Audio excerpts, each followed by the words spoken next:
Bore South Sudan Credit CC 4.0 by Said Leroy, Playpus in South Sudan on the banks of the Nile. A flood of red destructive power swept an already water-stressed city into poverty before acting as a catalyst for a transformative humanitarian success. Development funding from the Netherlands and South Korea has made a big difference in the city of Bore, where tens of thousands of people used to have to walk several miles to borehole wells alongside the banks of the White Nile. The water that was drawn up in yellow plastic jerry cans was filthy, often carrying disease, and was time-consuming to bring home. Now, the Bore water treatment facility has given tens of thousands of residents clean, reliable water through a 33-mile pipe network.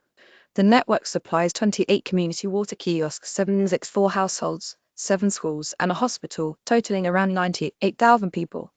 It also takes a qualified team to maintain and administer a much-needed opportunity for those who took the time to receive an education. Electricians, pump mechanics, plumbers, and lab technicians not only maintain the service lines and machinery, they also test the water and service the connections to houses. Accountants and commercial managers prepare the bills, statements, and consumption reports for the local consumers and the taxman. It costs about 3 cents to fill a water can from one of the kiosks and about 80 cents per cubic yard of water delivered to the tap.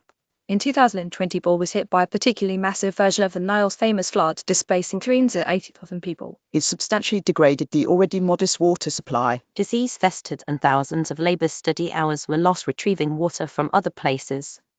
African Development News Camel Milk Revolution is improving nutrition in Somalia and creating jobs in 2020.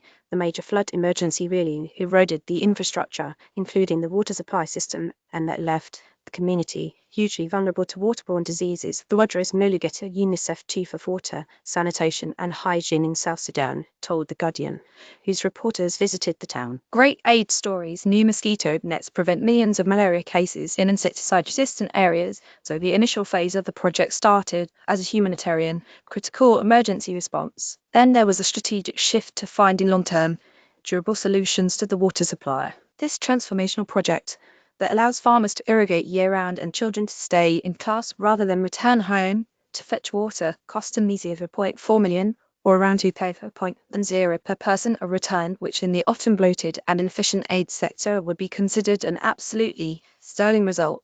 Flood social media with this good aid news from South Sudan.